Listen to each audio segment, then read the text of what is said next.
সভাপতির 12টা বাজায় দিছে হুজুর।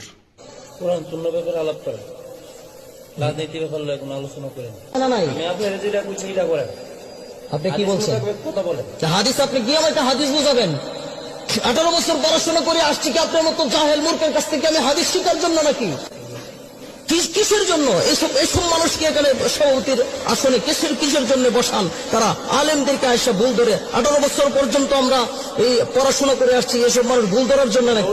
কথা বলতেছেন কেন? কিসের উল্টাপাল্টা কথা বলছি আমি? কিসের উল্টাপাল্টা কথা বলছি? আমাকে আপনি হাদিস বুঝাবেন? কিসের হাদিস আপনি আমাকে বুঝাবেন? কিসের নেতা আপনি? বছর লেখাপড়া করছি, মূর্খের দরের কাছ থেকে আমাদের শিক্ষা করার জন্য নাকি আমরা? প্রত্যেকটা মাহফিলে, ওয়াজ মাহফিলে এরকম ভাবে কিছু নেতা নামের পাতি নেতা এসে আমাদেরকে বাধা দেয়। কিসের মাহফিল বন্ধ? আপনার সাহস কত বড় মাহফিল বন্ধ? আপনার সাহস কত বড়? কি আলামত শুরু হয়েছে এই ওয়াজ মাহফিল গুলার মধ্যে আসলে?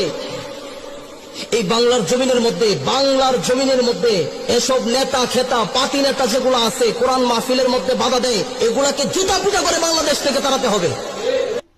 দেখছেন অবস্থা? পুরাটা মনে হয় হুজুরের কলিজা। মানে সভাপতির জিন্দিগিতে আর কোনোদিন ওয়াজ মাহফিলের সভাপতির দায়িত্বে উনি যাবে না বলে আমার মনে হচ্ছে আর কি। যদি আদৌ কোনো হায়া টায়া থাকে আর কোনোদিন যাবে না। হুজুর একেবারে দেখছেন তো অন ফায়ার।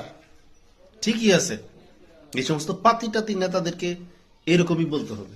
ধন্যবাদ হুজুর আপনাকে, আপনার সাহসিকতার প্রশংসা করতে হয়।